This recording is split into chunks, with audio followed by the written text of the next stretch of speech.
పశ్చిమ బెంగాల్లో ఈడీ దాడుల కారణంగా రాజకీయం వేడెక్కింది. కేంద్రంలోని బీజేపీ ప్రభుత్వంపై బెంగాల్ సీఎం మమతా బెనర్జీ ఆగ్రహంతో రగిలిపోతున్నారు. రాజకీయంగా తృణమూల్ కాంగ్రెస్ ను ఎదుర్కోలేక ఇలా ఈడీ దర్యాప్తు సంస్థలతో బెదిరింపులకు దిగుతున్నారని ఆరోపించారు.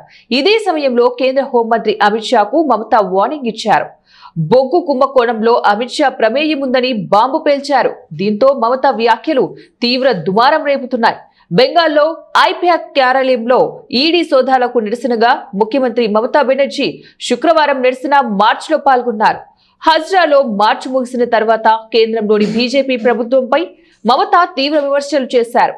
ఈ సందర్భంగా మమతా బెనర్జీ మాట్లాడుతూ బెంగాల్లో మేల్కొంది ప్రజల మద్దతు లభిస్తోంది. కార్యకర్తలే దగ్గరుండి ఆందోళనను నడిపించారు.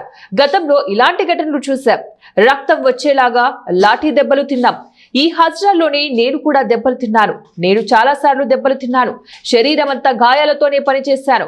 నన్ను ఎవరైనా కొట్టిన రోజున నేను పునర్జన్మ పొందుతాను.